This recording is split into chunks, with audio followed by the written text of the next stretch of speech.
नमस्कार प्रिय विद्यार्थियों, ये है कीर्तिमान एकेडमी ऑफिशियल यूट्यूब चैनल। मैं पूजा मैम हाजिर हूँ आपके लिए आज की क्लास लेकर, जो उसमें कुछ महत्वपूर्ण तद्भव, तत्सम, देशज विदेशज शब्दों को लेकर प्रश्न सहित। तो चलिए आज हम जान लेते हैं तत्सम और तद्भव शब्द होते क्या हैं।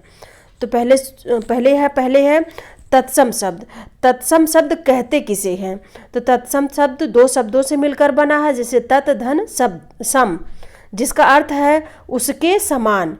हिंदी में बहुत से शब्द संस्कृत से सीधे ही आ गए हैं, जो आज भी संस्कृत के मूल शब्द की ही भांति हिंदी में प्रयोग किए जाते हैं।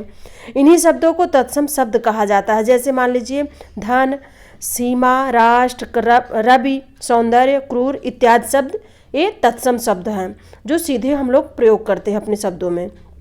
अब आगे है तद्भव शब्द। तद्भव शब्द कहते किसे हैं? तो तद्भव का अर्थ होता है उससे होना, अर्थात वे शब्द जो स्रोत भाषा के शब्दों से विकसित हुए हैं। स्रोत भाषा उस शब्दों भाषा को कहते हैं जो हमारे पहले की वैदिक संस्कृत थी।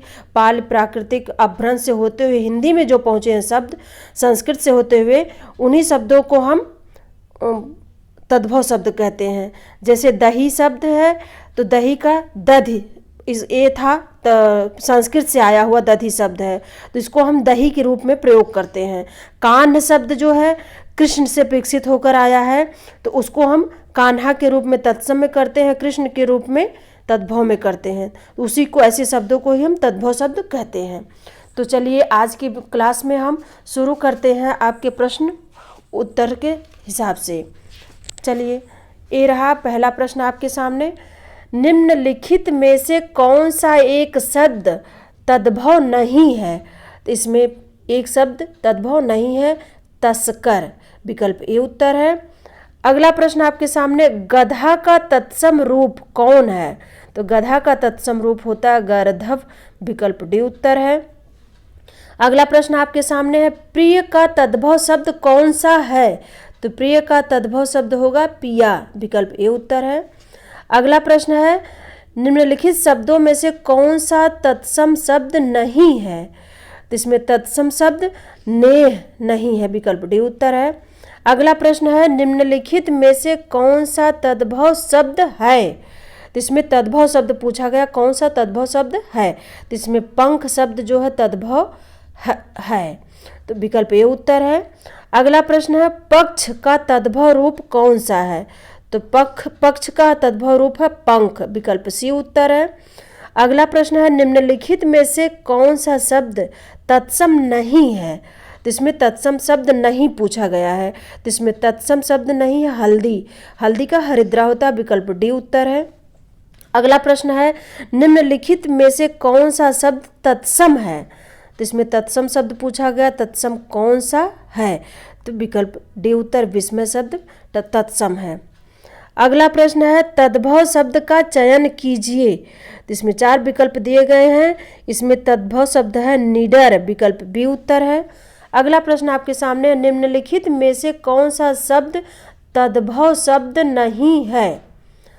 तद्भव नहीं है, तो इसमें सायं जो है विकल्प बी उत्तर ए तद्भव नहीं है, और बाकी तीनों तद्भव हैं। अगला प्रश्न आपके सामने है, एकल शब्द का तद्भव शब्द कौन सा है? तो एकल शब्द का तद्भव शब्द है अकेला, विकल्प सी उत्तर है। अगला प्रश्न आपके सामने है, करपट शब्द का तद्भव शब्द कौन सा है? तो करपट शब्द का तद्भव शब्द होता है कपड़ा, विकल्प सी उत्तर है। अगला प्रश्न है, कैवर्त शब्द का तद्भव रूप क्या है? तो कैवर्त शब्द का तद्भव रूप होता है केवट, विकल्प बी उत्तर है। अगला प्रश्न है, गृध्र शब्द का तद्भव रूप कौन सा है? तो गृध्र शब्द का तद्भव रूप होता है गिद्ध, विकल्प डी उत्तर है। अगला प्रश्न है, मक्खी शब्द का तत्सम रूप कौन सा है? तो मक्खी शब्द का तत्सम रूप मक्षिका, विकल्प डी उत्तर है। अगला प्रश्न, हल्दी शब्द का तत्सम रूप कौन सा है?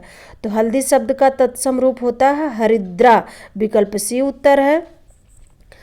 अगला प्रश्न है, हुलास शब्द का तत्सम रूप कौन सा है? तो हुलास शब्द का तत्सम रूप होता है उल्लास, विकल्प डी उत्तर है। अगला प्रश्न आपके सामने, नारियल शब्द का तत्सम रूप कौन सा है? तो नारियल शब्द का तत्सम रूप होता है नारिकेल, तो विकल्प ए उत्तर है। अगला प्रश्न है आपके सामने, सींग शब्द का तत्सम रूप क्या है? तो सींग शब्द का तत्सम रूप होता है श्रृंग, विकल्प सी उत्तर है।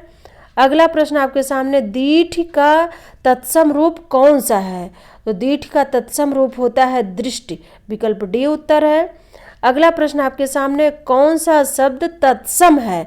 4 विकल्प दिए गए, इसमें से कौन सा शब्द तत्सम चुनना है आपको, तो इसमें शुश्रूषा जो है विकल्प ए उत्तर होगा। अगला प्रश्न है, श्रृंगार शब्द का तत्सम रूप कौन सा है? श्रृंगार शब्द का तत्सम रूप होता है श्रृंगार, विकल्प सी उत्तर है। अगला प्रश्न है, इनमें कौन सा शब्द तद्भव है? इसमें तद्भव शब्द पूछा गया, इसमें 4 विकल्प दिए गए हैं, इसमें तद्भव शब्द है भंवरा, विकल्प डी उत्तर है। अगला प्रश्न आपके सामने है, मुदरी का तत्सम रूप कौन सा है? मुदरी का तत्सम रूप होता है मुद्रिका, विकल्प डी उत्तर है। अगला प्रश्न आपके सामने है, चूरन का तत्सम शब्द कौन सा है? तो चूरन शब्द का होता है चूर्ण, विकल्प बी उत्तर है। तो ये था आज का वीडियो। हम आपसे मिलते हैं कुछ और महत्वपूर्ण देशज, विदेशज और तद्भव तत्सम शब्दों के साथ अगली क्लास में। तब तक के लिए धन्यवाद।